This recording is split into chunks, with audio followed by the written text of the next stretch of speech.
నమస్తే, Rishi tours and travels driving స్కూల్కు స్వాగతం. ఎక్కువగా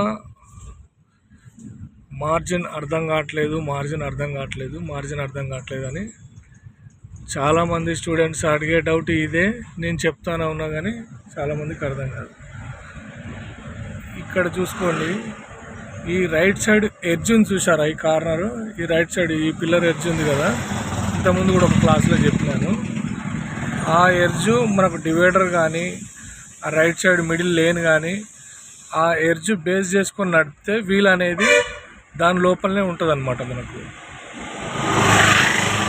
ఎప్పుడైనా చూసుకోండి, రైట్ సైడ్ ఎడ్జ్ అనేది డివైడర్ కానీ లైన్కి కానీ ఆ ఎడ్జ్ బేస్ చేసుకొని నడపండి, అదే లైన్లో వెళ్తుంది. ఇప్పుడు నేను డివైడర్ వైపు కూడా ఒకసారి చూపించే ప్రయత్నం చేస్తాను.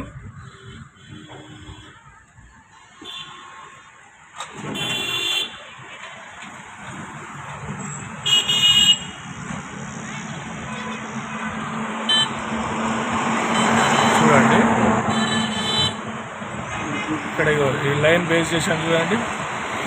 ఆ లైన్ కార్నర్ చేసి నడుపుతున్నాను, కానీ వీల్ మాత్రం లోపలనే వెళ్తుంటుంది. వెహికల్ మాత్రం గ్యాప్ ఉంటుంది మనకు.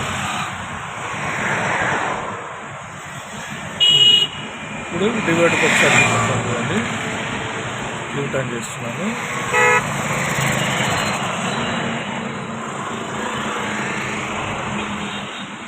చూడండి,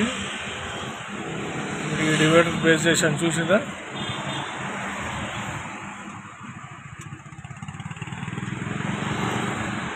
ఎక్కువగా గుర్తుపెట్టుకోండి, మార్జిన్ అర్థం కానికి పెద్ద విషయం కాదు.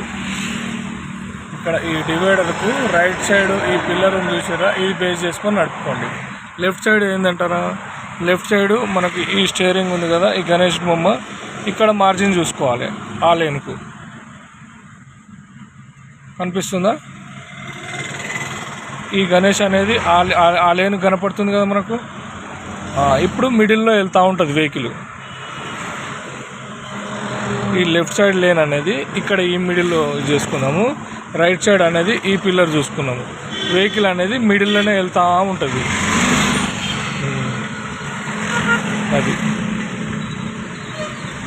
అర్థమైంది కదా ఫ్రెండ్స్.